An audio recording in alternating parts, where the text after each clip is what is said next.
bonsoir à tous. Alors, merci M. le maire de cette introduction. Effectivement, c'est un long combat qui se concrétise petit à petit. Alors, effectivement, c'est une nouvelle étape, j'ai envie de dire, dans la réalisation, dans la concrétisation de ce projet.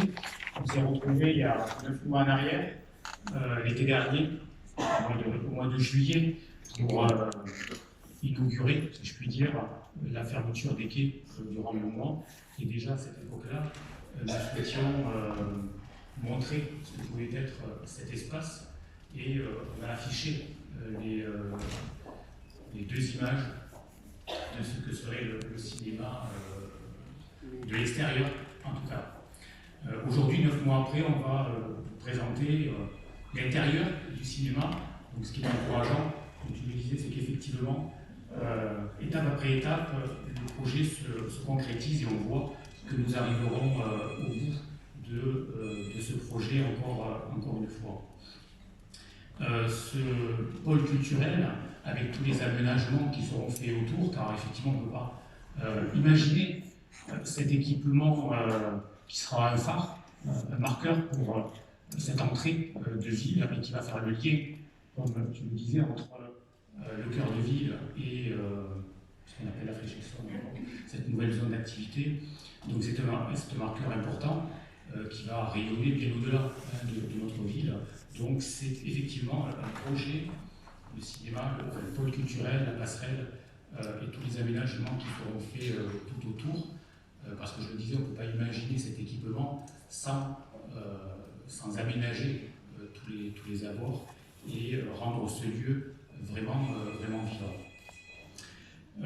Ce projet de pôle culturel s'intègre dans une action plus globale de requalification du cœur de ville.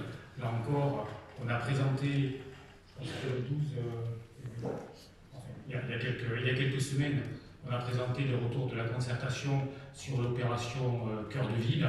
Et ce cinéma, vous le voyez, on ne va pas refaire la réunion, mais ce cinéma s'intègre parfaitement. Et ce sera le premier axe de cette requalification du cœur de ville et tous les aménagements que nous envisagerons de faire.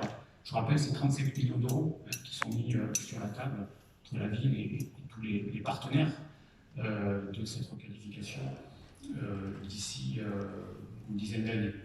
Et le pôle culturel est la première pierre qui sera posée par rapport à toute cette requalification du cœur de ville. Bon, je l'ai dit, il y a une concertation et ce qu'on vous présente ce soir, bien évidemment, tient compte de ce que les habitants ont pu nous dire lors de cette concertation, que ce soit sur le pôle culturel, mais aussi sur l'aménagement des quais de la passerelle qui en découlera. Alors voilà, ce soir, une nouvelle étape. Demain, l'étape suivante sera dans quelques mois le démarrage des travaux pour effectivement une ouverture de ce pôle culturel, disons début 2024, au plus tôt en tout cas, mais il faut toujours être prudent sur de tels projets. Je vais laisser donc la parole à Territoire 34, donc je m'associe vraiment au remerciement du maire sur l'accompagnement vraiment de Territoire 34, qui est vraiment la cheville ouvrière de ce projet, et Dieu sait qu'il est compliqué à mener, et qu'on le tourne dans tous les sens. On a passé des heures sur ce projet.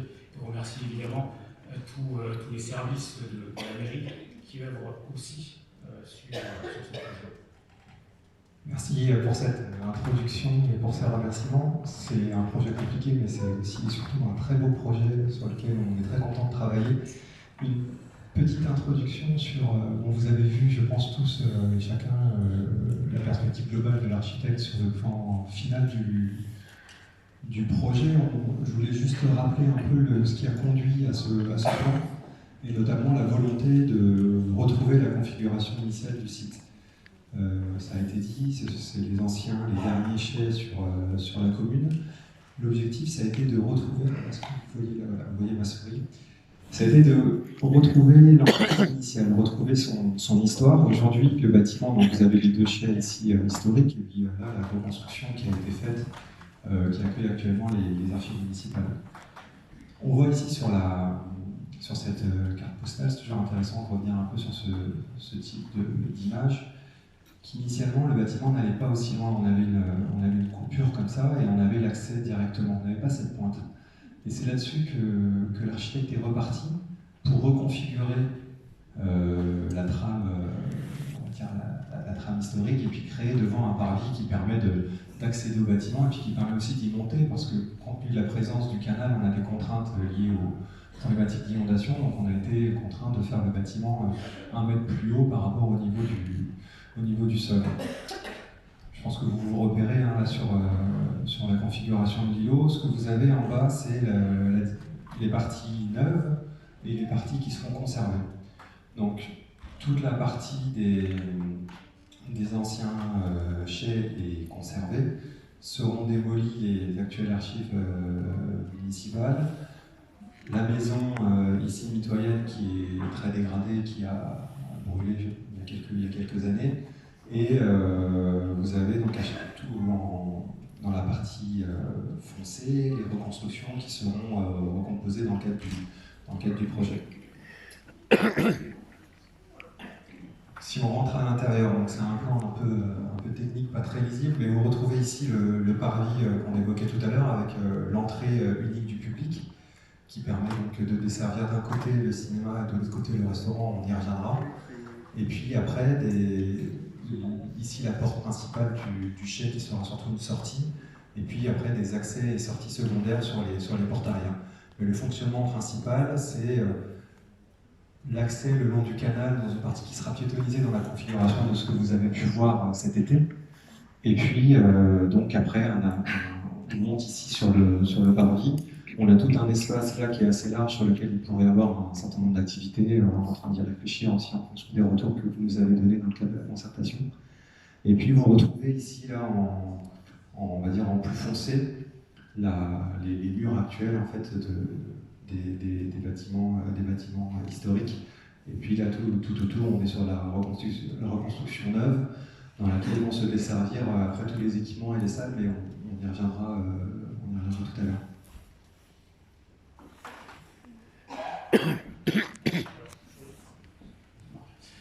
Je le disais, on ne peut pas envisager un tel équipement sans revoir les labos.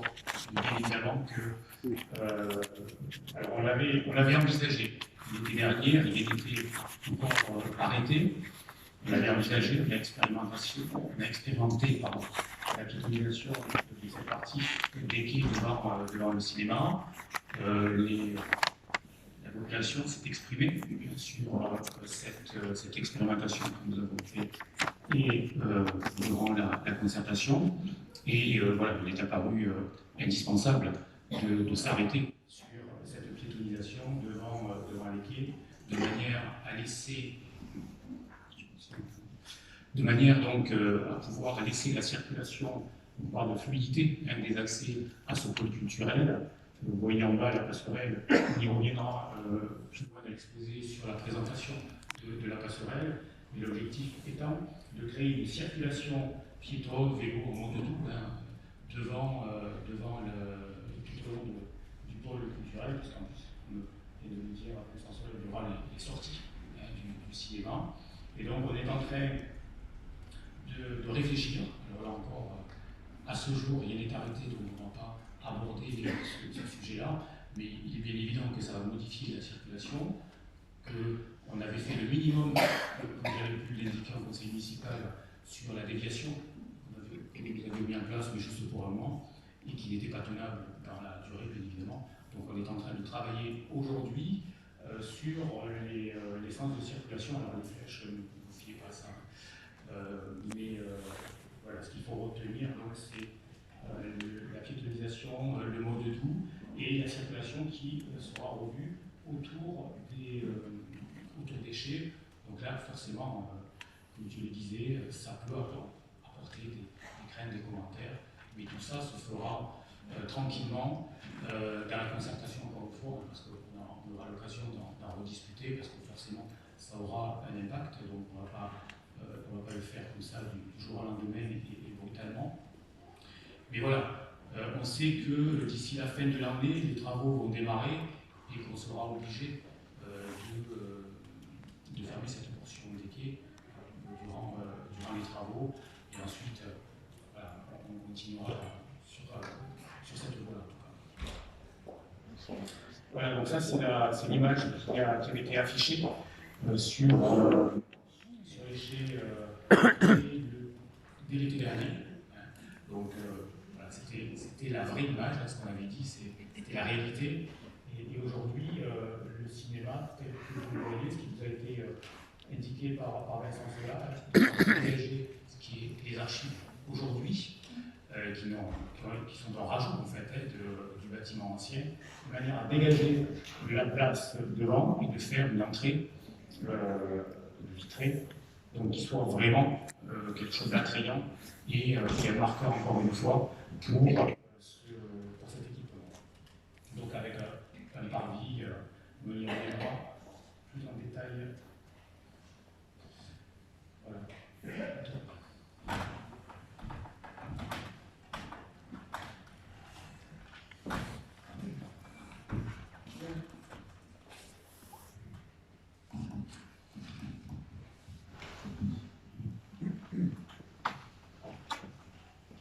En octobre 1998 est inauguré en présence de Richard Boranger et Walter Ferréon, le Ciné Mistral à Frontignan, avec une salle d'une capacité de 148 places, une proposition de 26 séances par semaine en moyenne. Le Ciné Mistral accueille aujourd'hui près de 55 000 spectateurs par an. 24 ans après l'ouverture du Ciné Mistral, force est de constater qu'aujourd'hui l'offre ne correspond plus suffisamment à la demande. Du fait de l'augmentation de la démographie de notre ville, plus de 8000 habitants ont rejoint notre ville depuis 1998. Du fait également de la fidélisation d'un public de plus en plus nombreux à fouler les portes du Ciné Mistral. Faute de place, de séances disponibles aux heures et aux jours de son choix, on assiste alors à la fuite de notre public vers les multiplex de la région.